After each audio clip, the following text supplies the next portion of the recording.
ለሶስት ልጆቿ ስትል የገዛ ህይወቷን እንደ ሻማ ያቀለጠችው እናት የልጆቿን ድል ለመካፈል ወደ አውሮፕላን ማረፊያ በሄደችበት ቀን ግን የገጠማት ነገር የደስታ እቅፍ አልነበረም። የገዛ ልጇ ሻንጣውን ያዡ ሴትዮ ሲላት ምን የሚሰማት ይመስላችኋል? 30 ዓመታትን በጽዳት ሰራተኝነት አሳልፋ ያሳደገቻቸው ልጆቿ በራሳቸው የግል ጀት ተመልሰው ሲመጡ እናታቸውን እንደማያውቁ መንገድ ላይ ጥሏት ሲሄዱ በድንጋጤ ደርቃ ቀረች። ይህ ታሪክ ስለ እናት ፍቅር ብቻ ሳይሆን ስለ ጨካኝ ክህደትና ስለማይታመን ዳግም ትንሣኤ የሚተርክ ነው። እጣ ፋንታ ለዚች ምስኪን እናት ያዘጋጀችላት ሌላ ትልቅ ስጦታ አላት። የዚህን ታሪክ መጨረሻ ስትሰሙ ስለ ሰው ልጅ ማንነት ያላችሁ እይታ በእርግጠኝነት ይቀየራል። እስከ መጨረሻው ተከታተሉት። ሰላም ውድ ቤተሰቦቻችን እንደምን አላችሁ? ታሪኩን ከመጀመራችን በፊት እስኪ ይሄንን ልብ አንጠልጣይ ታሪክ ከየትኛው የዓለም ክፍል ሆናችሁ እንደምትከታተሉት ኮሜንት ላይ ጻፉልን። ታሪኩ ብዙ ሰዎች ጋር እንዲደርስ ላይክ አድርጋችሁ ጀምሩት። የእናንተ አንድ ላይክ ለቪዲዮ እድገት ትልቅ ዋጋ አለው። እንደዚህ አይነት መሳጭ የሆኑ ታሪኮችን በየቀኑ የምናቀርብበትን የዩቲዩብ ቻናላችንን እስካሁን ሰብስክራይብ ካላደረጋችሁ አሁኑኑ ሰብስክራይብ በማድረግ ቤተሰባችንን ተቀላቀሉ። አሁን ቀጥታ ወደ ታሪካችን እንለፍ። ልጄ እኔ ነኝ፣ እኔ እናት። ያንን የግል ጀት ረግጠው በወረዱበት ቅጽበት ህይወቷ ሊለወጥ እንደሆነ አውቃ ነበር። ነገር ግን ልትረዳው በማትችለው መንገድ ይፈረካከሳል ብላ ፈጽሞ አልገመተችም ነበር። እዚህ አውሮፕላን ማረፊያ ውስጥ ቆማ ልቧ ደረቱን ሰብሮ የሚወጣ እስኪመስላት ድረስ በኃይል ይመታ ነበር። መዳፎቿ በላብ ተጠምቀው ነበር፣ እግሮቿም ዝለዋል። ከዓመታት መስዋዕትነት በኋላ ጀርባዋን እና ነፍሷን የሰበሩ ስራዎችን ከሰራች በኋላ 3 ልጆቿ በመጨረሻም ወደ ቤት እየመጡ ነበር። ስኬታማ ነበሩ። የተሻለ ህይወት እንደሚሰጧት ቃል ገብተውላት ነበር። እሷም ሙሉ በሙሉ አመነቻቸው። እናቴ አንዳቸው ከአውሮፕላኑ ማረፊያ ሜዳ ሲጮህ ሰማችሁ። አይኖቿ ወዲያውኑ በእንባ ተሞሉ። የእርሷን የድካም ፍሬዎች ለማቀፍ ዝግጁ ሆናና እጆቿን ዘርግታ ወደ እነሱ መራመድ ጀመረች። የታገሰችው ሁሉ ነገር ትርጉም እንደነበረው የሚያሳይ ማስረጃ። ነገር ግን በድንገት ባለችበት ደርቃ ቀረች። ከወንዱ ልጆቿ አንዱ በቅዝቃዜና በባዶ አይኖች እየተመለከታት በህይወት እስካለች ድረስ የማትረሳውን ነገር ተናገረ። ሻንጣውን ያዡ ሴትዮ። ያቺ ቃል ከማንኛውም አካላዊ ድብደባ በላይ በጽኑ መታቻት። ስሟ ኤሊና ቫንስ ነው። ይህ የሷ ታሪክ ነው። ስለ መስዋዕትነት፣ ስለ ክህደት እና የሌላን ሰው ህልም መገንባት ምን ማለት እንደሆነ ያላችሁን እምነት ሙሉ በሙሉ የሚቀይር ታሪክ ነው። ሁሉም ነገር ወደ ጀመረበት ወደ ኋላ ልመልሳችሁ። ከ28 ዓመታት በፊት በክሊቭላንድ ኦሃዮ ኤሊና በተስፋ የተሞላች ወጣት ነበረች። አርተር ባርከር ከተባለ ሰው ጋር ትዳር መስርታ ትኖር ነበር። እሱ ማራኪ ነበር። ቢያንስ በእነዚህ የመጀመሪያ ቀናት ውስጥ ያሰበችው እንደዛ ነበር። አብረው ብዙ ህልሞች ነበራቸው። ቤተሰብ ስለመመስረት፣ ውርስ ስለማስቀረት፣ ዓለምን የሚቀይሩ ልጆችን ስለማሳደግ ያወሩ ነበር። የተናገራትን እያንዳንዱን ቃል አመነችው። ነፍሰ ጡር መሆኗን ስታውቅ በደስታ ተሞላች። ነገር ግን ዶክተሩ 3 መንትዮችን እንደተሸከመች ሲነግራት ደስታዋ ወደ ሌላ ነገር ተቀየረ። ፍርሃት ከደስታ ጋር ተቀላቀለባት። 3 ህፃናትን በአንድ ጊዜ እንዴት እናስተዳድራለን? የዚያን ቀን የአርተርን ፊት ታስታውሰዋለች። አልሳቀም ነበር፣ ከእርሷ ጋርም አላከበረም። ማንበብ የማትችለው ስሜት በፊቱ ላይ እየታየ የአልትራሳውንድ ስክሪኑን ዝም ብሎ ይመለከተው ነበር። አንድ ስህተት እንዳለ ያኔ ገና ማወቅ ነበረባት። እርግዝናው በጣም ከባድ ነበር። በሰውነቷ ውስጥ 3 በማደግ ላይ ያሉ ህይወቶችን ክብደት ተሸክማ ሁሉ ጊዜም ትዝላለች። አርተር ደግሞ እየሰራ ነበር፣ ወይም እሱ የሚለው እንደዛ ነበር። ማለዳ ይወጣል፣ ማታም ዘግይቶ ይመጣል። አንዳንዴ ደግሞ ጭራሽ አይመጣም። ለ3ቱ ልጆቻችን እየተዘጋጀና ጠንክሮ እየሰራ ነው ብላ ራሷን አሳመነች። የዋህ ነበረች፣ ተስፋ አድርጋ ነበር። ሞኝ ነበረች። ምጥ ሲጀምራት ቁርጠቱ እንደ መብረቅ ማዕበል መታት። በህመምና በፍርሃት እየተንቀጠቀጠች ወደ ስራ ቦታው ለአርተር ደወለችለት። ልጆቹ እየመጡ ነው አርተር፣ አሁን ወደ ሆስፒታል መሄድ አለብን አለችው። በ30 ደቂቃ ውስጥ እዚያ ደረሰ። አይሽ ያስባል፣ እዚህ አለ፣ ከኔ ጎን አለ ብላ ማሰቧን ታስታውሳለች። ስለ ብዙ ነገር ተሳስታ ነበር። ምጡ 16 ሰዓታት ፈጅቷል። በቃላት ሊገለጹ የማይችሉ 16 ሰዓታት። ነገር ግን 3ቱ ልጆች በመጨረሻም ወደዚህ ዓለም ሲመጡ ለመጀመሪያ ጊዜ ለቅሷቸውን ስትሰማ እያንዳንዱን ስቃይ ረሳችው። 3 ፍጹም ልጆች ነበሯት፣ 2 ወንዶችና አንዲት ሴት። ቆንጆዎች ነበሩ፣ ከምንም ነገር በላይ ደግሞ የሷ ነበሩ። እነሱ ያለሟቸውና ከዚህም በላይ የነበሩ ነገሮች ሁሉ ነበሩ። ነገር ግን ደስታው ረጅም ጊዜ አልቆየም። በሆስፒታል አልጋ ላይ ነበረች። አሁንም እንደደማች፣ ሰውነቷ ከዚህ በፊት አጋጥሟት በማያውቀው መንገድ እያመማት ነበር። በጣም ዝላለች። ነገር ግን ልጆቿን ማየት ማቆም አልቻለችም። የሚጠብቃቸውን ዓለም ሳያውቁ በሰላም ተኝተው ነበር። አርተር በበሩ ላይ ቆሞ ሊገባት በማይችል ስሜት ይመለከታቸው ነበር። አርተር ብላ በለሰለሰ ድምፅ ጠራችው። ናያቸው፣ ልጆቻችንና እናያቸው። ወደ መተኛቸው ቀስ ብሎ በሚያቅማማ ሁኔታ ተራመደ። አብረው የፈጠሯቸው 3 ጥቃቅን ሰዎችን ዝም ብሎ ተመለከተ። ከዚያም ሙሉ በሙሉ በቀዘቀዙ አይኖች ወደሷ ዞረ። እነዚህ የኔ አይደሉም አለ ድርቅ ባለ ድምፅ። በስህተት የሰማችው መሰላት። የህመም ማስታገሻዎቹ፣ ድካሙ፣ ልክ ልጅ በመውለድ የመጣው ከፍተኛ ስሜት ቃላቱን አዛብቶባት መሆን አለበት ብላ አሰበች። ምን ብላ በሹክሹክታ ጠየቀችው። የኔ አይደሉም ሲል በዚህ ጊዜ ድምፁን ከፍ አድርጎና ጠንከር አድርጎ ደገመው። አባታቸው ማን እንደሆነ አላውቅም፣ ግን የኔ አይደሉም። እነዚህ ልጆች የኔ አይደሉም። ክፍሉን መዞር ጀመረ። እየሰመጠች እንደሆነ ተሰማት። አርተር ስለምን እያወራ ነው? በእርግጥም ያንተ ናቸው። ለዓመታት አብረን ቆይተናል። ምንም ትርጉም የማይሰጥ ነገር ነው የምትናገረው አለችው። ነገር ግን እሱ ቀድሞውኑ ዞር ብሎ ነበር። ሌላ ቃል ሳይናገር ወደ በሩ ተራመደ። አርተር ቆይ ብላ ጮኸች። ፍርሃት በጉሮሯ ላይ እየጨመረ ነበር። እባክህን ስለዚህ ጉዳይ ማውራት አለብን። በሩ ጋር ሲደርስ ቆም አለ። እጁን የበር ፍሬሙ ላይ አድርጎ ነበር። ወደ ኋላ ዞሮ ሲመለከት በአይኖቹ ውስጥ ምንም ነገር አልነበረም። ፍቅር የለም፣ ርህራሄም የለም፣ ሰብአዊነትም የለም። ባዶነት ብቻ ነበር። አባታችሁ ማን እንደሆነ በፍጥነት ፈልገሽ አግኚ አላት በቀዘቀዘ ድምፅ። ከዛ አንቺንም ሆነ እነዚህ 3 ልጆች እንዲንከባከባችሁ ንገሪው፣ ምክንያቱም እኔ በቅቶኛል። ከዚያም ሄደ። በዚያ የሆስፒታል አልጋ ላይ ተኝታ እንባ ከፊቷ ላይ እየፈሰሰ ሰውነቷ ተሰባብሮና ደም እየፈሰሳት ልቧ ሙሉ በሙሉ ተሰባበረ። ከጥቂት ደቂቃዎች በኋላ አንዲት ነርስ የሆነ ችግር እንዳለ ተረድታ ገባች። ኤሊና መናገር እንኳን አልቻለችም። ዝም ብላ ወደ ልጆቿ እየተመለከተች አለቀሰች። የሆስፒታሉ ሰራተኞች በእነዚህ የመጀመሪያ ቀናት ለእርሷ ደጎች ነበሩ። ነገር ግን በዓይኖቻቸው ውስጥ የሚታየውን ግልጽ ፍርድ ማየት ትችል ነበር። ባሏን ያታለለች መስሏቸው ነበር። ይህንን በራሷ ላይ ያመጣችው መስሏቸው ነበር። ማንም ሰው በትክክል ምን እየተፈጠረ እንደሆነ አልጠየቃትም። ማንም ደህና እንደሆነች አልጠየቃትም። በንቀትና በሐዘኔታ ድብልቅነት ዝም ብለው ይመለከቷት ነበር። የሱ ቤተሰቦች ልጆቹን ለማየት አልመጡም። እናቱ፣ አባቱ፣ እህትና ወንድሞቹ ሁሉም ያለምንም ማመንታት ጥሏቸው ሄዱ።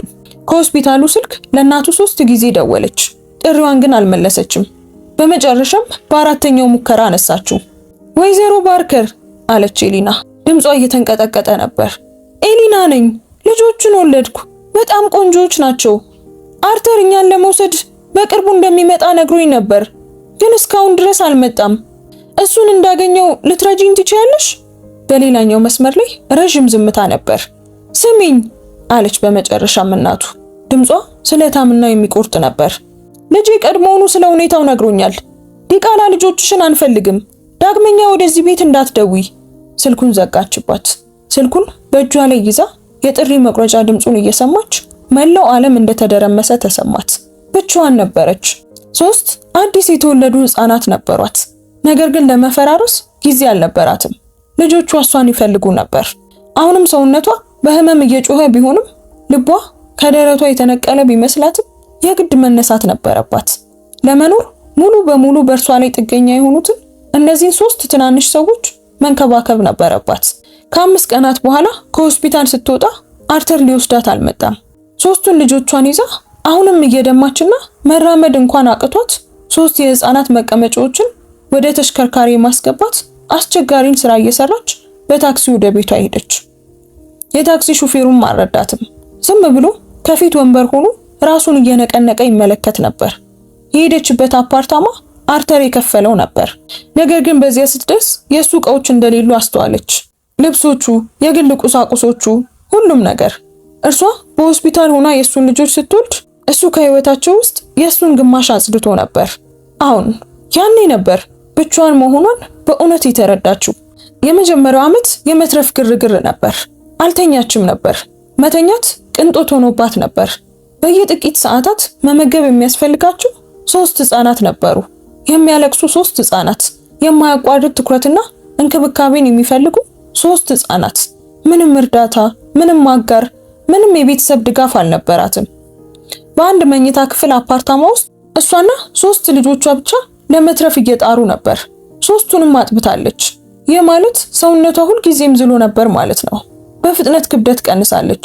ፀጉሯ መርገፍ ጀምሯል። ከዓይኖቿ ስር የማይጠፉ የሚመስሉ ጥቁር ክቦች ወጡ። ነገር ግን ልጆቿን በተመለከተች ቁጥር መቀጠል የምትችልበትን ጥንካሬ ታገኝ ነበር። በዚህ ሁኔታ ውስጥ ለመወለድ እነሱ አልጠየቁም። ንጹሃን ነበሩ እና ለነሱ የምትታገል እናት ይገባቸዋል።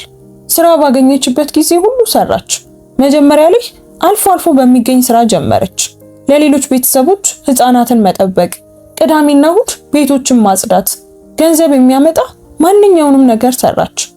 በጣም አስቸጋሪ ነበር፣ ምክንያቱም አንዳንዴ መንትዮቹን ይዛ መሄድ ነበረባት። አንዳንድ ቤተሰቦች 3 ልጆች ስላሏት ሊቀጥሯት አይፈልጉም ነበር። ሌሎች ደግሞ ሊቀጥሯትና ልጆቹ በጣም ረብሻ ፈጥረዋል በማለት ቃል ከገቡላት ያነሰ ይከፍሏት ነበር። በትዝቷ ውስጥ ጎልቶ የሚታይ አንድ የተለየ ስራ ታስታውሳለች። ሬኖልድስ ለተባለ ቤተሰብ ቤት እያጸዳች ነበር። ክሊቭላንድ ውስጥ ባለ ጥሩ ሰፈር ውስጥ በሚያምር ቤት ውስጥ ይኖሩ ነበር። እሷ ቤቱን እያጸዳች እያለ ትንሿ ልጃቸው ገብታ 3ቱ ልጆች ሳሎን ውስጥ ተቀምጠው የልጆች ፕሮግራም በቴሌቪዥን ሲመለከቱ አየች። ለምንድን ነው እዚህ ያሉት በማለት በንቀት ጠየቀቻት። በጣም ያበሳጫሉ። የሆነ ነገር ለማለት ፈልጋ ነበር ግን አላለችውም። ስራውን መቀጠል አለባት። ያ ስራ በጣም ያስፈልጋታል። ስራውን ስትጨርስ የቤተሰቡ እናት ቤሊንዳ በጥሬ ገንዘብ ከፈለቻት። ነገር ግን ከተስማሙበት በከፍተኛ ሁኔታ ያነሰ ነበር። ይህ ምንድን ነው ብላ በጥንቃቄ ጠየቀች። ምንም አይነት ችግር መፍጠር አልፈለገችም። እንግዲህ አለች ሴትዮዋ። አይኗን አላየቻትም። ልጆችሽ ሙሉ ጊዜውን እዚህ ስለነበሩ ትኩረትሽ ይከፋፈል ነበር። ስራው ይገባዋል ብዬ የማምነውን ነው የምከፍልሽ። ያንን ገንዘብ ለወተትና ለዳይፐር ትፈልገው ነበር። መከራከር ግን አልቻለችም። ዝም ብላ ተቀብላ ወጣች። እነዚህ የመጀመሪያ ዓመታት የህይወቷ በጣም አስቸጋሪ ዓመታት ነበሩ። ልጆቿ እንዲበሉ እሷ ሳትበላ የምታድርባቸው ምሽቶች ነበሩ። ለልጆቿ የክረምት ጫማ መግዛት ስላለባት እሷ ክረምቱ ያለ ጫማ የምትሄድባቸው ብዙ ጊዜያት ነበሩ። 3ቱ ልጆች በመጨረሻ እንቅልፍ ከወሰዳቸው በኋላ በጨለማ ውስጥ ብቻዋን ተቀምጣ የምታለቅስባቸው ጊዜያቶች ነበሩ። ይኖረኛል ብላ ያሰበችውን ህይወት እያሰበች ታለቅሳለች። ስለ ሁሉም ነገር፣ ስለ ኢፍትሃዊነት እያሰበች ታለቅሳለች። ነገር ግን በልጆቿ ፊት መቼም አታለቅስም። በየቀኑ ምንም ያህል ከባድ ቢሆንም ፍቅር እንደምታሳያቸው እርግጠኛ ነበረች። ታነብላቸው ነበር፣ ትዘምርላቸው ነበር። ሲፈሩ ወይም ሲታመሙ ታቅፋቸው ነበር። እናታቸው፣ አባታቸው፣ ጠባቂያቸውና መላው ዓለማቸው ነበረች። እናም መስዋዕትነቷ ትርጉም እንዲኖረው ቆርጣ ነበር። መንትዮቹ 4 ዓመት ሲሆናቸው ከክሊቭላንድ ውጪ ባለ ገጠር ውስጥ በሚገኝ የህዝብ ትምህርት ቤት እንዲገቡ አደረገች። ትምህርት ቤቱ ጥሩ ነበር እና ይህ ማለት ለልጅ እንክብካቤ ክፍያ ሳትከፍል ተጨማሪ ሰዓታትን መስራት ትችል ነበር። በዚህ ወቅት 3 ስራዎችን ትሰራ ነበር። ቤት ማጽዳት፣ በአካባቢው ባለ የቢሮ ህንጻ ውስጥ እንደ ጽዳት ሰራተኛ መስራት እና በአካባቢው ላሉ ሀብታሞች ልብስ ማጠብ ትሰራ ነበር። በጣም አድካሚ ነበር። ሰውነቷን ሁልጊዜ አማት ነበር። እጆቿ በጽዳት ኬሚካሎች ምክንያት ተላልጠው ነበር። ጀርባዋ ልጆችን በማቀፍና ከባድ ሸክሞችን በማንሳት ጎብጦ ነበር። ነገር ግን ልጆቿ ትምህርት ቤት ነበሩ። ትምህርት እያገኙ ነበር። እናም ከከበባቸው ድህነት እየወጡ ነበር። ዊትፊልድ ኮሜርስ ሴንተር ይባል ነበር። በመሃል ከተማ ክሊቭላንድ ውስጥ የሚገኝ ረዥም ህንጻ ሲሆን በውስጡ በደርዘን የሚቆጠሩ ኩባንያዎች ይንቀሳቀሱ ነበር። ስራዋ ወለሉን ማጽዳት፣ ቆሻሻውን ማውጣት፣ መጸዳጃ ቤቶችን ማጠብና በቀን ለሚሰሩ ሰዎች ሁሉንም ነገር ንጹህ አድርጎ መጠበቅ ነበር። ሌሎቹ የጽዳት ሰራተኞች ብዙም አይወዷትም ነበር። እሷ ግን ደግ ነበረች። ነገር ግን እንደነሱ ወሬ አታወራም፣ ስለ ህይወቷ አታማረርም እና በድራማቸው ውስጥ በፍጹም አትሳተፍም ነበር። ይህም በእሷ ላይ ጥርጣሬ እንዲያድርባቸው ያደረጋቸው ይመስላታል። ወይም ምናልባት የተለየች መሆኗን ዝቅተኛ ክፍያ ከማግኘት ያለፈ ዓላማ እንዳላት ተረድተው ይሆናል። አንድ ቀን በ15ኛ ፎቅ ላይ ያለውን ኮሪደር እያጸዳች እያለ ግድግዳው ላይ የተለጠፈ ማስታወቂያ አየች። ስለ ስልጠና ፕሮግራም የወጣ ማስታወቂያ ነበር። ያንን ፎቅ ተከራይቶ የነበረው ኩባንያ ጉድዊል ካፒታል የተባለ ትልቅ የኢንቨስትመንትና የፋይናንስ አገልግሎት ድርጅት ነበር። በፋይናንስ ዘርፍ ውስጥ ለመጀመሪያ ደረጃ የሥራ መደቦች ሰዎችን የሚያዘጋጅ ከፍተኛ ስልጠና ፕሮግራም ላይ የሚያመለክቱ እጩዎችን ይፈልግ ነበር። መስፈርቶቹ መሰረታዊ የሆኑ የሁለተኛ ደረጃ ትምህርት፣ ዲፕሎማ ወይም ተመጣጣኝ፣ ለመማር ፈቃደኛ መሆንና ለፕሮግራሙ ቁርጠኛ መሆን የሚሉ ነበሩ። ማስታወቂያውን ስታነብ በውስጧ የሆነ ነገር ተንቀሳቀሰ። ይህ መውጫ መንገድ ሊሆን ይችላል። ይህ ለልጆቿ የተሻለ ህይወት ለመገንባት የምታገኘው እድል ሊሆን ይችላል። በጣም ፈርታ ነበር። ከዚያ በፊት በእንደዚህ አይነት አካባቢ ሰርታ አታውቅም። በፋይናንስ ወይም በንግድ ስራ ምንም ልምድ አልነበራትም። ነገር ግን ስለ 3 ልጆቿ አሰበች እና መስራት በሚገባት ሰዓት እዚያው ኮሪደር ውስጥ ሆና ማመልከቻውን ሞላች። ቅጹን ስታስረክብ የቢሮ አስተናጋጅ ቀና ብላ እንኳን አላየቻትም። ለሷ ኤሊና ተራ የጽዳት ሰራተኛ የማትታይና ዋጋ ቢስ ነበረች። አይን ላይን ሳይተያዩ ቅጹን ተቀብላ ከበስተጀርባ ባለው ጠረጴዛ ላይ ወረወረችው። ኤሊና ምንም አይነት ውጤት ይገኛል ብላ አልጠበቀችም። ነገር ግን ተስፋዋን በዚያ ቅጽ ላይ አድርጋ አጥብቃ ያዘችው። ሳምንታት አለፉ። አሁንም ምንም ወሬ የለም። 3 ስራዎቿን መስራቷን ቀጥላለች። ለልጆቿ ስትል ሁሉንም ነገር መስዋዕት ማድረጓን ቀጥላለች። ሰውነቷ እየደከመ ነበር። ገና በሃያዎቹ መጨረሻ ላይ ብትሆንም ያረጀች ያህል ተሰማት። ድካሙ ከአካላዊ ድካም በላይ እየሆነ መጣ። ወደ ነፍሷ የሰረጸ መሰላት። ከዚያም አንድ ቀን ቢሮውን እያጸዳች እያለ አንድ ሰው ስሟን ጠራት። ስሙ ሬጂ ሃይወርዝ ይባላል። በግራፍተን ካፒታል ውስጥ ከሚገኙት ከፍተኛ ስራ አስኪያጆች አንዱ ነበር። የማመልከቻ ቅጿን በእጁ ይዞ ነበር። ይህንን አንቺ ነሽ የሞላሽው? ሲል በመገረም ተመለከታት። አሁን ጌታዬ አለች። በድንገት ስለ ራሷ በጣም ተጨንቃ ነበር።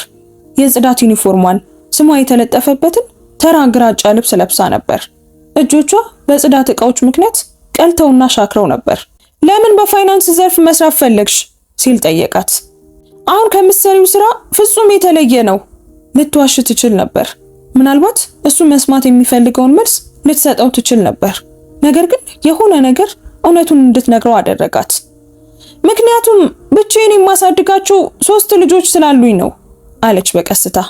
እና ከዚህ የተሻለ ህይወት ልሰጣቸው ፈልጋለሁ። የትም ብጀምር ጠንክሬ ከሰራው ሁኔታዎችን መለወጥ እንደምችል ላሳያቸው ፈልጋለሁ።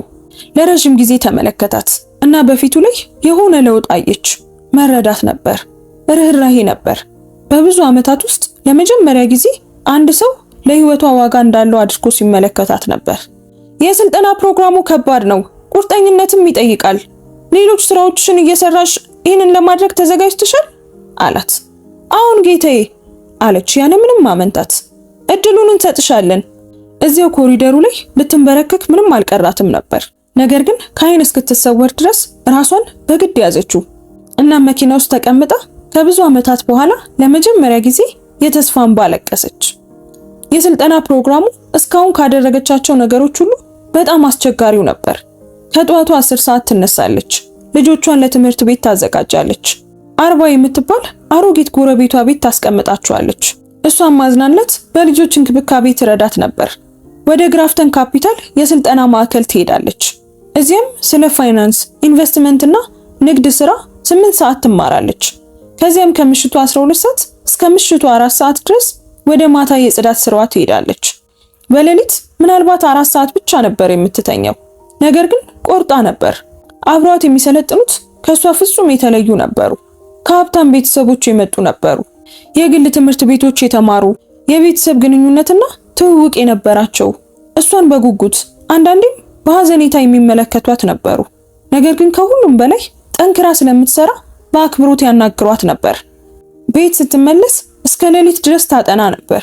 ስለ ፋይናንስና ኢኮኖሚክስ መጽሐፍቶችን ታነባለች። በስልጠናው ወቅት የማያልቁ ጥያቄዎችን ትጠይቅ ነበር። ለስራው ተፈጥሯዊ ተሰጥኦ ባይኖራትም ጥቂት ሰዎች ብቻ ባላቸው መንገድ ቁርጠኛ ነበረች። በፕሮግራም ውስጥ 6 ወራት ሲሆናት ከሚጠበቀው በላይ በጥሩ ሁኔታ ላይ ነበረች። ራጂ ሃይወርዝ ወደ ቢሮ ጠራት። ኤሊና አላት፣ ባሳየሽው እድገት ተገርመንበታል። የስልጠና ፕሮግራሙ በ3 ወራት ውስጥ ያበቃል እና በግራፍተን ካፒታል ውስጥ እንደ ጁኒየር አናሊስት የሥራ መደብ ልንሰጥሽ እንፈልጋለን። ነገር ግን ጥቅማ ጥቅሞች፣ የጤና መድንና አሁን ከምታገኙ 3 እጥፍ የሚበልጥ ደሞዝ አለው። በአየር ላይ የተንሳፈፈች መሰላት። አሁን ካለኝ 3 እጥፍ ገቢ ማለት ከ3ቱ ስራዎቼ 2ቱን ማቆም እችላለሁ ማለት ነው። ከልጆቼ ጋር ተጨማሪ ጊዜ ማሳለፍ እችላለሁ ማለት ነው። መስዋዕትነቴ በመጨረሻም ዋጋ እያገኘ ነው ማለት ነው። እቀበላለሁ አለች። ድምጿ በስሜት እየተንቀጠቀጠ ነበር። ያንን ምሽት ለልጆቿ ስትነግራቸው ምን ማለት እንደሆነ ሙሉ በሙሉ አልገባቸውም ነበር። ነገር ግን እናታቸው ደስተኛ መሆኗን ተረድተዋል። ያ ደግሞ በቂ ነበር። በግራፍተን ካፒታል ስራዋን ጀመረች። እናም ለዓመታት ለመጀመሪያ ጊዜ ህይወቷ እየተለወጠ መሆኑን የሚያሳይ እውነተኛና የሚጨበት ተስፋ ነበራት። ልጆቿም በትምህርታቸው ጎበዝ ነበሩ። ዋጋ በሚሰጣት ኩባንያ ውስጥ ትሰራለች። ጥቅማ ጥቅሞችም ነበሯት። መረጋጋት ነበራት። ነገር ግን ህይወት ሁሌም ቀላል እንዳልሆነች የምታስታውስበት መንገድ አላት። እንደ ጁኒየር አናሊስት ስራ ከጀመረች ከ2 ወራት በኋላ አንዳንድ የፋይናንስ ሰነዶች ከጠረጴዛዋ ላይ እንደጠፉ አስተዋለች። ወዲያውኑ አልጠፉም ነበር። እሷ በጣም ስርዓት ያላትና ጥንቁቅ ነበረች።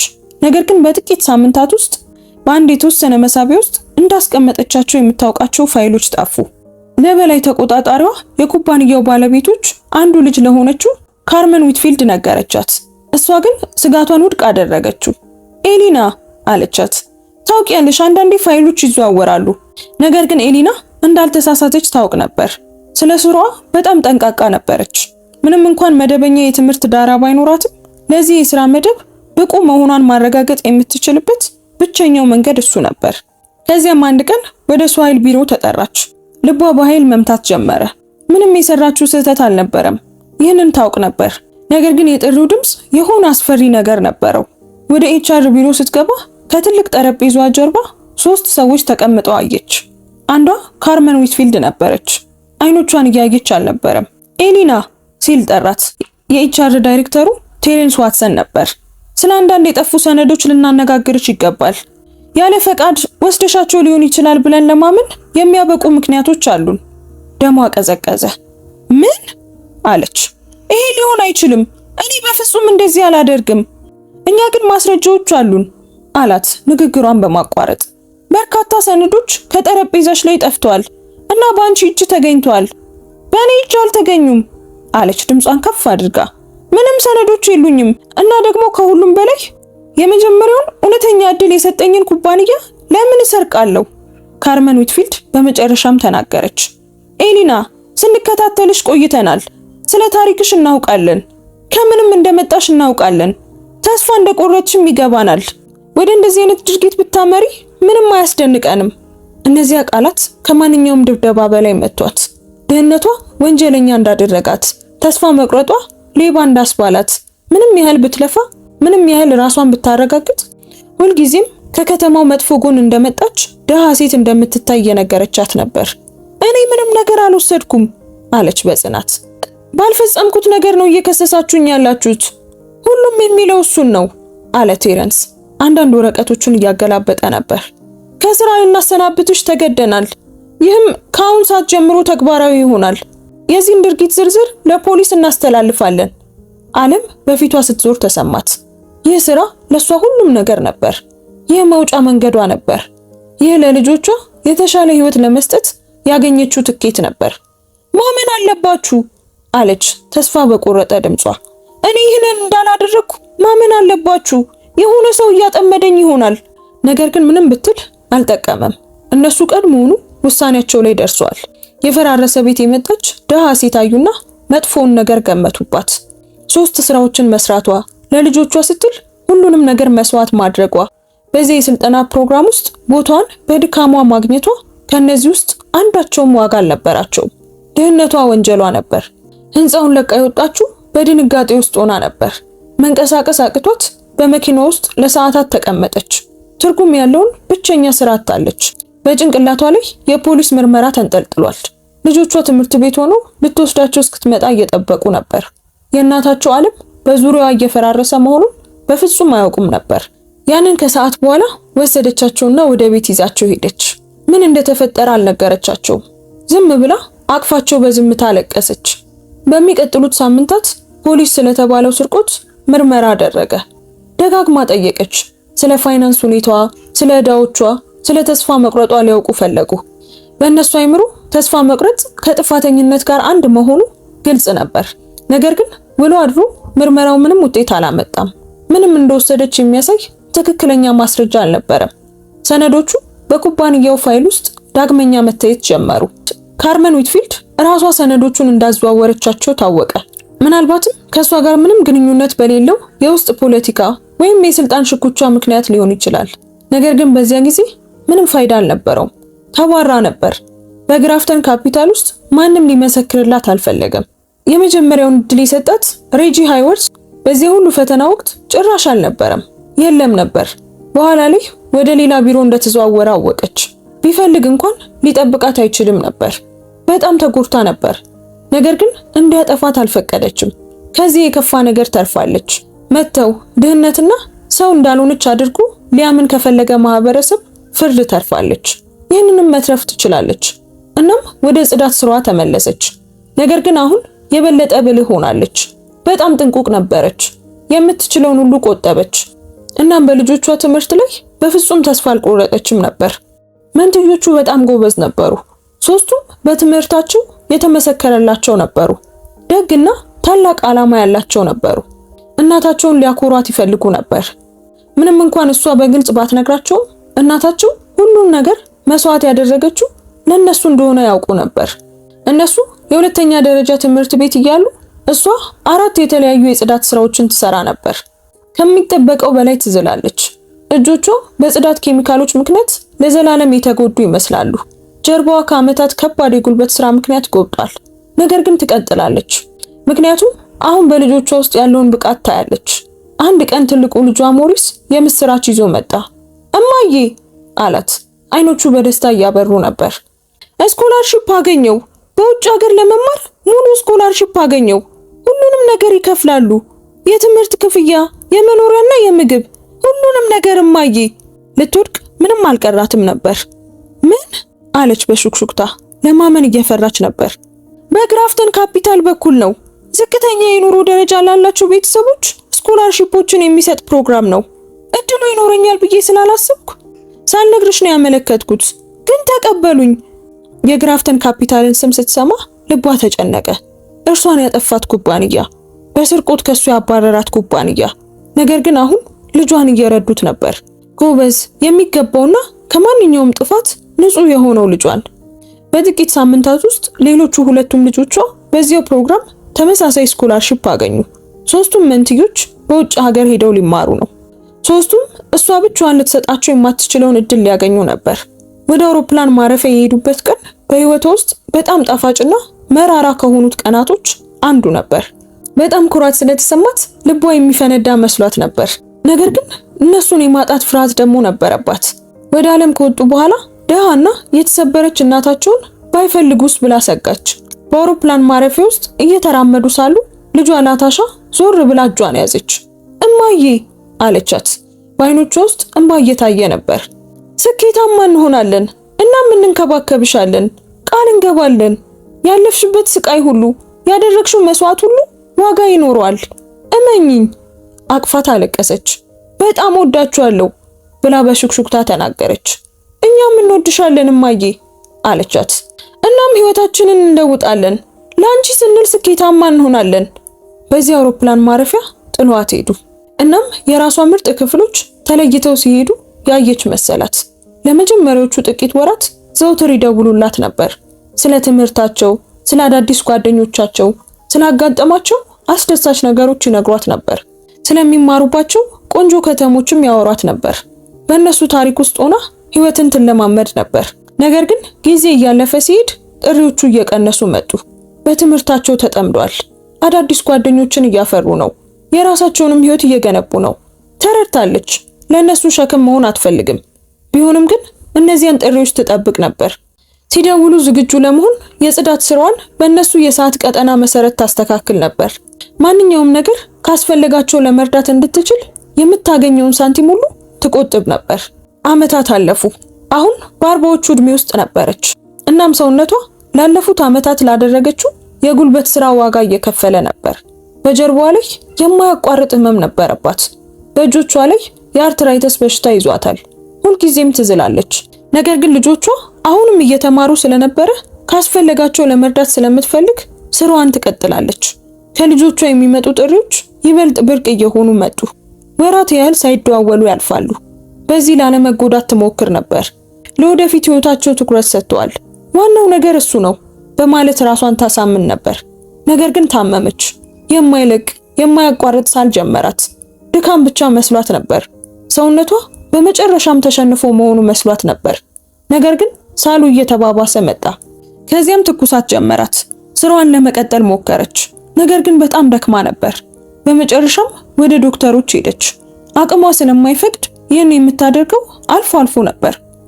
አንዳንድ ምርመራዎችን ካደረገች በኋላ ዶክተሩ በጭንቅ ተመልክቷት ሰውነቷ በአመታት ውጥረትና ከመጠን በላይ ስራ ምክንያት መፈራረሱን ነገራት።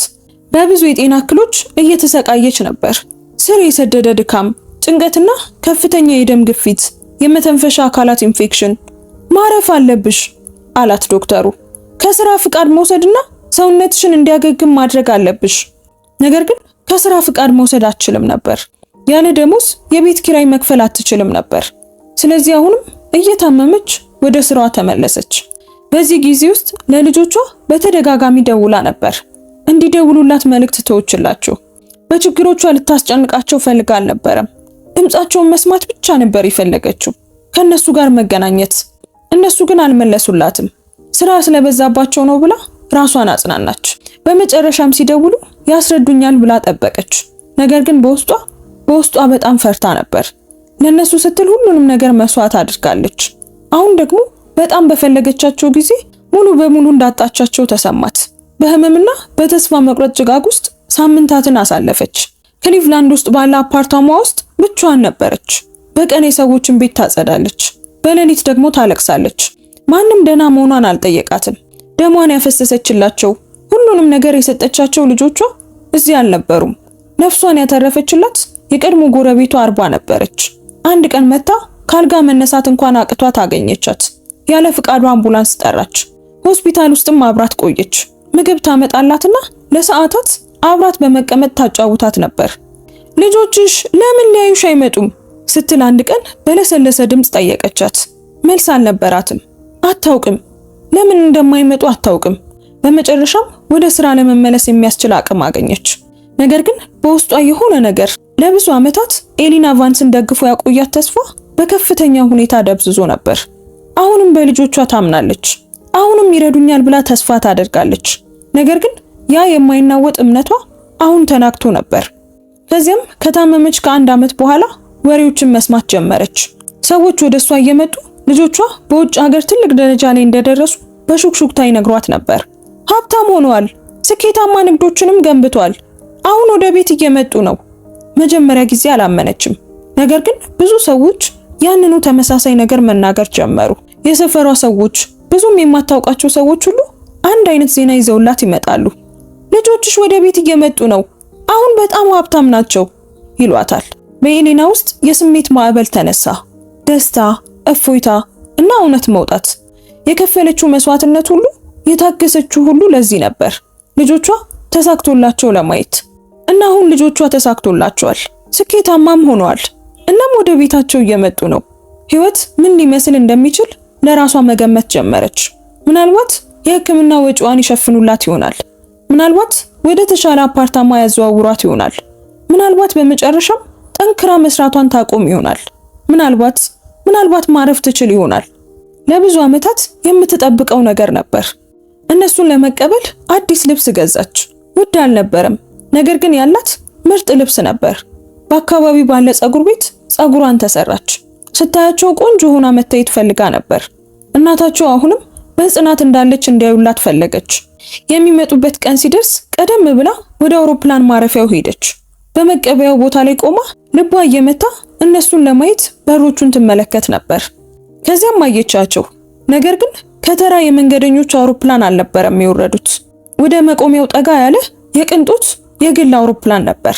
ወደ መቆሚያው ጠጋ ካለ የቅንጦት መኪና እየወረዱ ነበር። ከበስተጀርባቸውም በሜዳው ላይ የግል ጀት ይታይ ነበር። ልጆቿ በራሳቸው የግል ጀት ነበር የመጡት። ኤሊና የምታየውን ነገር ማመን አቅቷት ባለችበት ደርጋ ቀረች። በእውነት ተሳክቶላቸዋል። ከምንም ተነስተው ሁሉንም ነገር ማግኘት ችለዋል እጆቿን ዘርግታ እንባ ከፊቷ ላይ እየፈሰሰ ወደ እነሱ መራመድ ጀመረች። በጣም ኩራት ተሰምቷት ነበር። በጣም ደስተኛ ነበረች። ልታቅፋቸው ጓጉታ ነበር። ነገር ግን ስትቀርብ ፊታቸውን አየችው። ተመለከቷት እና በአይኖቻቸው ውስጥ ደሟን የሚያቀዘቅዝ ነገር አየች። ደስታ አልነበረም፣ ፍቅርም አልነበረም። ሌላው ቀርቶ ናፍቆት እንኳን አልነበረም። ንቀት ነበር። ትልቁ ልጇ ሞሪስ ተራ ልብሷን፣ ያረጀ ጫሟንና ትሁት አቀራረቧን ከላይ እስከታች ተመለከተ። ከዚያም ለዘላለም የሚያሳድዷትን እነዚያን ቃላት ተናገረ። ሻንጣውን ያዢ ሴትዮ፣ ሻንጣውን ያዡ። ሌሎች ሁለቱ አላወቋትም ነበር። ዞር ብለው ወደሚጠብቃቸው መኪና ተራመዱ። ውድ ሻንጣዎቻቸው በባለሙያዎች እየተጫኑላቸው ነበር። ኤሊና እጆቿን እንደዘረጋች ቆማ ትንፋሽ አጠራት። በትክክል ነው የሰማሁት? ወደ መኪናው ተከተለቻቸው። ሞሪስ ብላ ጮኸች። ልጄ፣ እኔ ነኝ፣ እኔ እናት ነኝ። በአጭሩ አያት። ፊቱ ላይ ምንም አይነት ስሜት አልነበረም። ማን እንደሆንሽ አውቃለሁ አላት በቀዘቀዘ ድምፅ። የምንሄድበት ፕሮግራም አለን፣ በኋላ እናገኝሻለን። እናም ልክ እንደዚያው ኤሊና በድጋሚ ተጥላ ልጆቿ በቅንጦት መኪና እሷን ወደማያካትት ህይወት ሲነዱ እያየች መንገዱ ላይ ደርቃ ቀረች። መኪና አልነበራትም። አዲሱ አድራሻቸውም አልነበራትም። አይሮፕላን ማረፊያ ውስጥ ጠፍታ ነበር።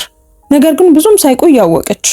በማግስቱ ዜናዎች ሁሉ ስለ ቫንስ መንትዮች ድል አድራጊነትና መመለስ ይወራ ነበር። ስኬታማ ስራ ፈጣሪዎች እንደሆኑ ተነገረ። በውጭ ሀገር ብዙ ሀብት እንዳፈሩ ይናገራል። ማህበረሰቡን ለመርዳት ወደ ቤት እንደመጡ ተነገረ። ነገር ግን ስለ እናታቸው ምንም የተጠቀሰ ነገር አልነበረም።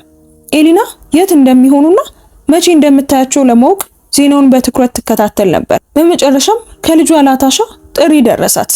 እማዬ አለች። ድምጿ ቀዝቃዛ ነበር። ነገ ማታ ለኛ የእንኳን ደህና መጣችሁ ግብዣ ተዘጋጅቷል። እንድትመጪ እንፈልጋለን። ነገር ግን እንግዶቹን በማገልገል በኩል ማገዝ ይኖርብሻል። ለምግብ ዝግጅትና ለማስተካከያ የሚረዳን ሰው እንፈልጋለን። ኤሊና የምትሰማውን ነገር ማመን አልቻለችም። የገዛ ልጇ በራሷ ግብዣ ላይ እንደ ሰራተኛ እንድትሰራ እየጠየቀቻት ነበር። ላታሻ አለች በቀስታ። አልገባኝም። እኔ እኮ እናትሽ ነኝ። እማዬ ላደረግሽው ነገር በጣም እናመሰግናለን አለች ላታሻ። በድምጿ ውስጥ ቅዝቃዜ ይሰማ ነበር። ግን ያ ከዓመታት በፊት ነው። አሁን የተለየን ሰዎች ነን። ከሁኔታዎች ጋር ተራምደናል። እናም እውነቱን ለመናገር ያንቺ አቀራረብና የምትኖሪበት ህይወት በጣም ያሳፍራል። እዚህ የምንገነባው ስም አለ። ሰዎች እናታቸውን ከድህነት አላወጡም ብለው እንዲያስቡን አንፈልግም። የዚህ ንግግር ምጸት በጣም ጨካኝ ስለነበረ ኤሊና ልትስቅ ምንም አልቀራትም ነበር። ስለዚህ ሰዎች እንደ እናታችሁ እንዲያዩኝ አትፈልጉም? እንደ አገልጋይ እንዲያዩኝ ነው የምትፈልጉት? እማዬ ባክሽን ድራማ አታብዢ ስትል ላታሻ ጮኸችባት። ዝም ብለሽ ወደ ግብዣው ነይና እርጅን። እንደ ሌሎቹ ሰራተኞች ጥቁርና ነጭ ልበሺ። እንዳታሳፍሪን እማዬ። ምላሽ ሳትሰጥ ስልኩን ዘጋችው። ኤሊና ስልኩን እንደያዘች የሰማችውን ነገር ባለማመን ቆመች። ልቧ በአካላዊ ሁኔታ ወደ ትናንሽ ቁርጥራጮች እየተሰበረ እንደሆነ ተሰማት። የገዛ ልጆቿ በሷ አፍረዋል። ቢሆንም ግን ወደዚያ ግብዣ ሄደች። ከአርባ የተዋሰችውን ጥቁርና ነጭ አፕሮን ለበሰች። በመስታወት ራሷን ተመለከተች። የተሸነፈች መሰላት፣ የተሰበረች። ልክ ልጆቿ እንድትመስል የፈለጉትን ሆና ነበር። የማትታይ ሰው። ግብዣው በመሃል ከተማ ክሊቭላንድ ውስጥ ባለ ልዩ ቦታ ተዘጋጀ። በጣም የሚያምር ነበር። የከተማው ታዋቂ ሰዎች በሙሉ እዚያ ነበሩ። የንግድ ባለቤቶች፣ ፖለቲከኞች፣ ሀብታሞች። ልጆቿ ደግሞ የሁሉም ነገር ማዕከል ነበሩ። ኤሊና መጠጥ አቀረበች። የምግብ ትሪዎችንም ተሸከመች።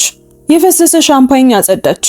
ልጆቿ ራሳቸውን እንደፈጠሩ በሚያስቡ ሰዎች አድናቆት ሲቀልዱ ተመለከተች። ነገር ግን በድንገት ባለችበት እንድትቆም የሚያደርግ ነገር ሰማች። ከክፍሉ ማዶ ልጇ ዳርኒል ለአንዳንድ ባለሀብቶች ሲናገር ሰማችው። አዎ እያለ ነበር። አባታችን ለስኬታችን ትልቅ ሚና ነበረው። በእውነት ያምንብን ነበር። አባታቸው ሆስፒታል ውስጥ ጥሏቸው የሄደው የራሱ ልጆች መሆናቸውን የካደው ሰው። ኤሊና የያዘችውን የምግብ ትሪ ጣለችው። ወለሉ ላይ በከፍተኛ ድምፅ ተሰባበረ። እናም ሁሉም ዞር ብሎ አያት። ልጇ እዚያ ቆማ ሳያት ፊቷ ላይ የሚታየው ድንጋጤና ክህደት ሲመለከት አይኖቹ ፈጠጡ። እማዬ እኔ አለ። ወዲያውኑ ራሱን አረጋጋ። እባክሽን ያንን ታጸጂዋለሽ። ነገር ግን ኤሊና መንቀሳቀስ አልቻለችም ነበር። ባለችበት ደርቃ ተመለከተችው። እንዴት እዚያ ቆሞ ቤተሰባቸውን ስላጠፋው ሰው ሊዋሽ እንደሚችል ለመረዳት እየሞከረች ነበር። አስጁ ብሎ በዚህ ጊዜ ድምፁን ከፍ አድርጎ ተናገረ። በአዲሶቹ ጓደኞቹ ፊት እያፈረ ነበር። ኤሊና በጉልበቷ ተደፍታ የተሰባበረውን ብርጭቆ አነሳች። የሁሉም ሰው አይን በሷ ላይ እንደሆነ ይሰማት ነበር። እናም ሹክሹክታው ሲጀመር ትሰማ ነበር። እናቱ ናት እንዴ ሲል አንዱ ጠየቀ። ትመስላለች ሲል ሌላኛው መለሰ። ግን በሷ የሚያፍሩ ይመስላሉ። ልጆቿ የሚያምር ውሸት ገንብተው በውስጡ ይኖሩ ነበር። እሷንም የታሪካቸው ክፉ ሰው አድርጓት ነበር። ከግብዣው በኋላ ኤሊና ወደ ቤቷ ሄዳ ለሰዓታት አለቀሰች። ያጣቻቸው ልጆቿ አለቀሰች። በሚቀጥሉት ሳምንታት በተደጋጋሚ ልታገኛቸው ሞከረች። ምን እንደተፈጠረ ለመረዳት ፈልጋ ነበር። ነገር ግን ጥሪዎቿ ምላሽ አላገኙም ነበር። ለነሱ ሙሉ በሙሉ የማትታይ ሰው ነበረች። ከዚያም አንድ ቀን በፖስታ የእግድ ትዕዛዝ ደረሳት። የራሷ ልጆች እየረበሸቻቸው እንደሆነ በመጥቀስ የእግድ ትዕዛዝ አወጡባት። ኤሊና ያንን ሰነድ ደጋግማ አነበበችው። እንዲህ ያለ ጨካኝ ነገር እንዴት ሊኖር እንደሚችል በፍጹም መረዳት አልቻለችም። የእግድ ትዕዛዙ ከማንኛውም ንብረታቸው በ500 ጫማ ርቀት ላይ መገኘት እንደማትችል ይናገራል። ልጆቿ በይፋ ከህይወታቸው አውጥቷታል። ኤሊና ሙሉ በሙሉ ተሰባበረች። አሁን ምንም የቀራት ነገር አልነበረም። ለሶስት ሰዎች ሁሉንም ነገር የሰጠች የ50 ዓመት ሴት ነበረች። እነሱ ግን ላደረገችው ሁሉ የመለሱላት ይሄን ነበር። ስራ አቆመች። ምንም ነገር ለማድረግ ራሷን ማነሳሳት አልቻለችም። አፓርታማ ውስጥ ተቀምጣ ምግብ ሳትበላ ሳትተኛ ትቆያለች። 40 ዘውትር መታ ትጠይቃት ነበር። ኤሊና ሁል ጊዜ የምታምነው ጠንክራ ከሰራችና መስዋዕት ከሆነች ህይወቷ ይለወጣል ብላ ነበር። ልጆቿ ላደረገችላቸው ነገር ዋጋዋን ይረዱታል ብላ ታምን ነበር። ግን በሚገርም ሁኔታ ተሳስታ ነበር። አንድ ቀን አፓርታማ ውስጥ ተቀምጣ እያለ የስልክ ጥሪ ደረሳት። በሌላኛው ወገን ያለችው ሴት የግራፍተን ካፒታል ጠበቃ መሆኗን ነገረቻት። ወይዘሮ ቫንስ አለች፣ ለተወሰነ ጊዜ ስንፈልግሽ ነበር። ከኩባንያችን ጋር ስለነበረሽ የሥራ ታሪክ ጠቃሚ መረጃ አለን። ኤሊና መጀመሪያ ላይ ስልኩን ልትዘጋው አስባ ነበር።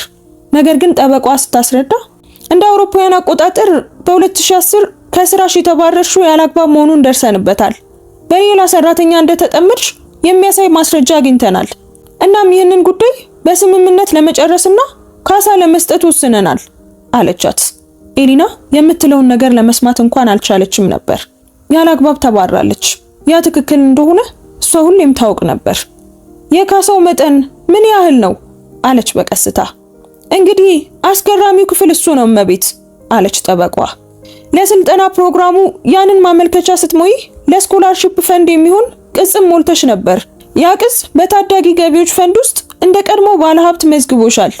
ኤሊና አንዳንድ ተጨማሪ ወረቀቶችን መሙላቷን ደብዘዝ ብሎ ትዝ ይላታል። በዚያ ጊዜ $500 በዚያ ፈንድ ውስጥ አስቀምጠሽ ነበር። በገበያ ሁኔታዎች ምክንያት የመጀመሪያው ኢንቨስትመንትሽ በከፍተኛ ሁኔታ አድጓል። ካላግባብ መሰናበትሽ ካሳ ጋር ተደምሮ ጠቅላላ ክፍያሽ በግምት $12 ሚሊዮን ይደርሳል። ኤሊና በስህተት የሰማች መሰላት። ቁጥሩን እንድትደግመው ጠየቀቻት። $12 ሚሊዮን እመቤት አለች በድጋሚ። እና በዚህ ኢንቨስትመንት ምክንያት አንዷ ትልቋ ባለ አክሲዮን መሆንሽንም ማወቅ ይኖርብሻል። እንኳን ደስ አለሽ ወይዘሮ ቫንስ፣ በጣም ሀብታም ሴት ሆነሻል። ኤሊና ከዚያ በኋላ የሆነውን ብዙም አታስታውሰውም።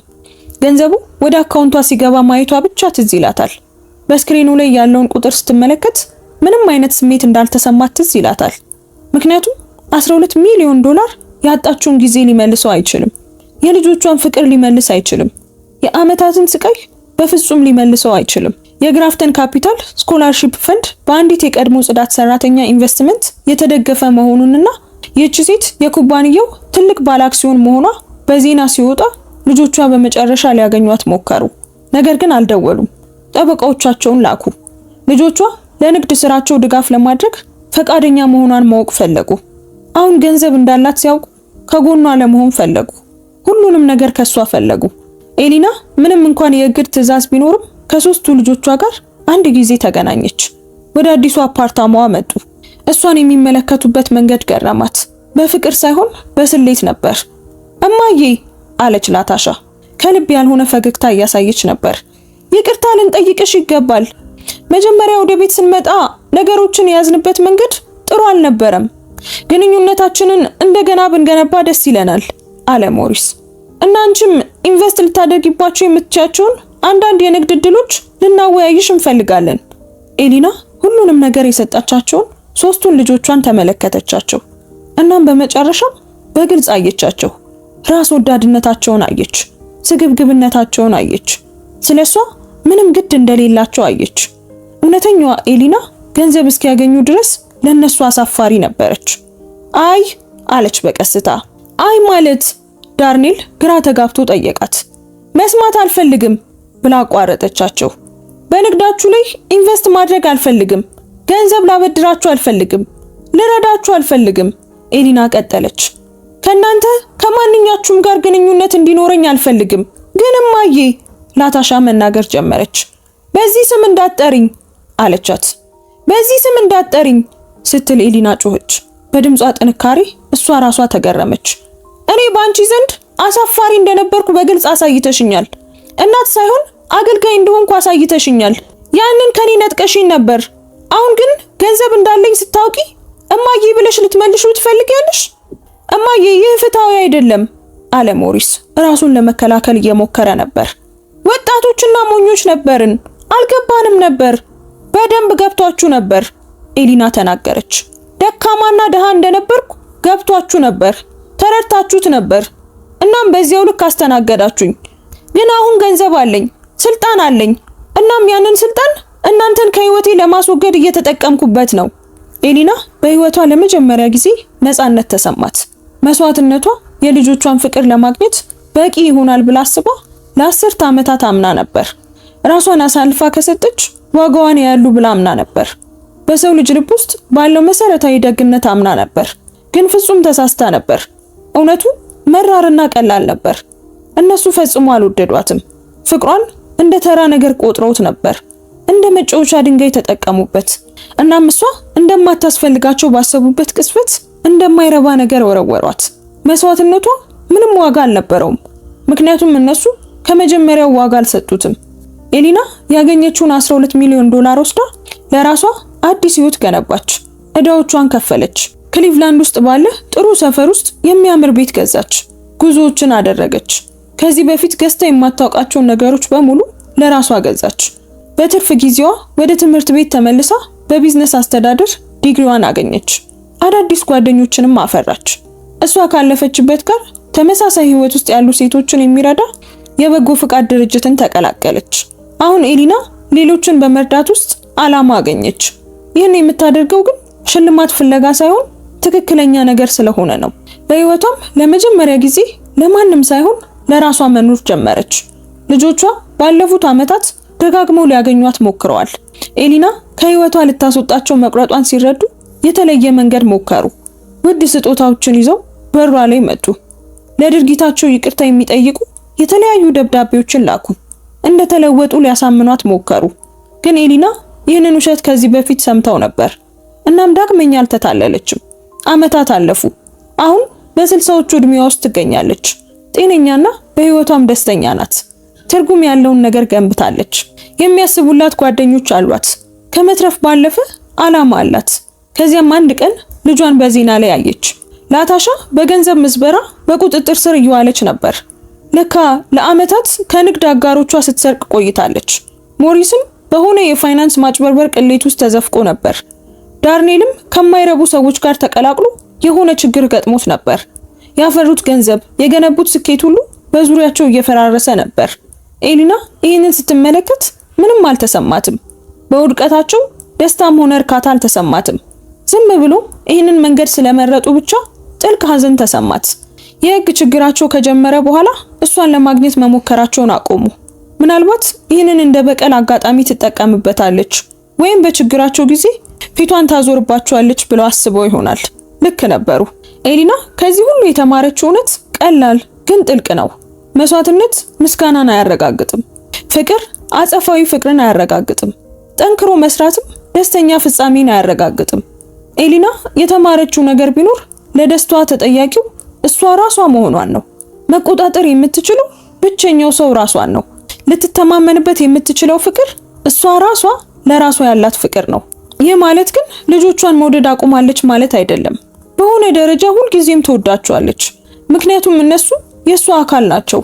ግን ምንም ነገር ሳይጠብቁ ከሩቅ መውደድን ተምራለች። ተግባራቸው የነሱ ማንነት ነጸብራቅ እንጂ በሷ ማንነት ላይ የተሰጠ ፍርድ አድርጋ ለማየትን ተምራለች። ጥሩ እናት መሆን ማለት ሁሉንም ነገር መስዋዕት ማድረግ ማለት እንዳልሆነ ተምራለች። ጥሩ እናትነት ማለት ለልጆችሽ በተግባር ወሰን ማበጀትን፣ ራስን ማክበር እና ማንንም ቢሆን ሌላው ቀርቶ የገዛ ልጆችሽ እንኳን ዝቅ አድርገው እንዲያዩሽ አለመፍቀድ ምን ማለት እንደሆነ ማስተማር ነው። ኤሊና ወደ ኋላ ተመልሳ ለወጣቷ ኤሊና መናገር የምትችለው ነገር ቢኖር ይህንኑ ነው። ልጆቻችሁን እንደምትወዱት ሁሉ ራሳችሁን ውደዱ። ወሰን ይኑራችሁ። ከአቅማችሁ በላይ አትስጡ እና ከሁሉም በላይ ደግሞ ዋጋችሁ ለሌሎች በሚከፈለው መስዋዕትነት እንደማይወሰን አስታውሱ። ኤሊና 30 ዓመታትን ዋጋዋን በመስዋዕትነቷ ለማረጋገጥ ስትጥር ስትለፋ አሳልፋለች። ሰላም ያገኘችው ግን መስዋዕት መሆኗን አቁማ ለራሷ ዋጋ መስጠት ስትጀምር ነው። የታሪኳ ፍጻሜም የይቅርታ ወይም የመታረቅ አይደለም። ሁሉም ነገር ተስተካክሎ ሁሉም ሰው ትምህርት ያገኘበትም ታሪክ አይደለም። ይህ ታሪክ ስለ ህይወት መራራ እውነታዎች ነው። እጅግ በጣም ስልጣን የሰጠናቸው ሰዎች እንዴት በጥልቀት ሊጎዱን እንደሚችሉ የሚያሳይ ነው። እናም ያ ህመም ቢኖርም እንዴት ተርፈን ማደግ እንደምንችል የሚያሳይ ታሪክ ነው። ይህ ታሪክ ሁሉንም ነገሯን ሰጥታ ምንም ያላገኘች ሴት ታሪክ ነው። እናም ያገኘችው ምንም ነገር ከሰጠችው ሁሉም ነገር የበለጠ ዋጋ እንዳለው የተረዳችበት ታሪክ ነው። ምክንያቱም በመጨረሻ በራሷ ላይ ኢንቨስት እንድታደርግ አስገድዷታል። ከመጨረሳችን በፊት ግን እስኪ አንድ ነገር ልጠይቃችሁ። በኤሊና ሁኔታ ውስጥ ብትሆኑ ኖሮ እናንተ ምን የተለየ ነገር ታደርጉ ነበር? ልጆቻችሁን ይቅር ትሉ ነበር ወይንስ እሷ እንዳደረገችው ታደርጉ ነበር? ገንዘባችሁንስ እነሱን ለመርዳት ትጠቀሙበት ነበር ወይንስ ለራሳችሁ ታስቀሩት ነበር? በቀል ትፈልጉ ነበር ወይስ እንደሷ ትተውት ነበር? ሐሳባችሁን ከታች ባለው ኮሜንት መስጫ ላይ ብትነግሩን ደስ ይለናል። ስለ ታሪኩ ምን እንደምታስቡም ንገሩን። ልጆቿስ ተሳስተዋል ብላችሁ ታስባላችሁ? ኤሊናስ ተሳስታለች? ያላችሁበትን ሀገርና ሐሳባችሁን በኮሜንት አሳውቁን፣ እንወያይበት። የዛሬው ታሪካችን በዚሁ ተጠናቋል። ሌሎች ብዙዎች እንዲማሩበት በደግነት ላይክ እና ሼር አድርጉት። እንደዚህ አይነት መሳጭ የሆኑ ታሪኮችን በየቀኑ ወደ እናንተ የምናቀርብበትን የዩቲዩብ ቻናላችንን እስካሁን ሰብስክራይብ ካላደረጋችሁ አሁኑኑ ሰብስክራይብ በማድረግ ድጋፋችሁን አሳዩን። እናመሰግናለን። እንወዳችኋለን። ቸር ቆዩን።